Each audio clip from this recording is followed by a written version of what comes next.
Good afternoon and happy weekend, everyone. This is Joe Hoyle, Grain Marketing Specialist, bringing you this week's Agtegra Weekly Market Update. It was a busy week for grain news as the markets continued their positive trend higher, so let's break down what happened this week in the world of grain. The corn market had a good week this week as both nearby and new crop futures finished up 20 cents. Corn was mostly a follower this week as momentum from other crop markets helped push corn higher, but did have some news of its own to help lend support. The biggest news of the week was when Russia attacked a ship off the coast of Ukraine filled with Ukrainian corn. This has raised concerns about how much grain Ukraine will actually be able to export into the global market. Here in the US, the USDA dropped its good to excellent rating on the corn crop 1% down to 67%. The forecast for the Western Corn Belt continues to call for well above normal temperatures and below normal moisture, and has led some analysts to start slightly lowering their projected yield for the coming crop, despite the I-states still looking good. If the forecast holds true, it could create a larger weather story in the corn markets in the next few weeks. Soybeans had a great week this week as they finished 49 cents higher. Beans got off to a hot start Monday as several new export sales were announced, which continued throughout the week, with China being the main purchaser of those soybeans.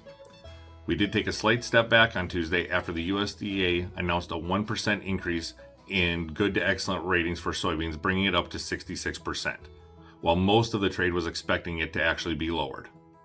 Later in the week, news that Houthi forces attacked a Saudi tanker ship carrying oil in the Red Sea caused crude prices to surge higher, which helped push soybean oil and, in turn, soybean markets higher as well. The forecast for the Western Corn Belt will be worth watching as traders weigh the impact of the hot, dry weather and what effect it will have on yield potential. In the world of wheat, it was an up and down week, with winter wheat finishing 14 cents higher and spring wheat finishing 16 cents higher for the week.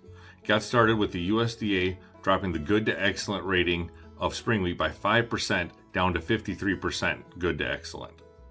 It also showed winter wheat harvest at 76% complete, with the main area still to be harvested out in the Pacific Northwest. The excess heat over the past week and the forecast for the next 2 weeks, specifically in Montana and North Dakota, has added some weather premium into the market as well.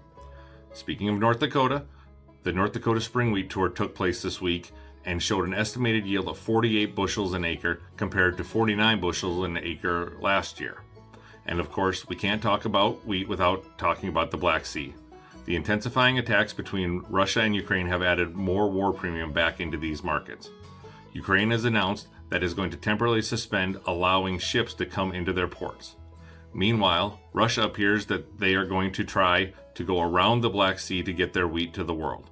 They announced today that the government will cover 90% of the cost of sending the wheat on rail north to the Baltic Sea so it can be loaded on ships there. This will be a slower process, but will allow them to safely export their wheat into the global markets.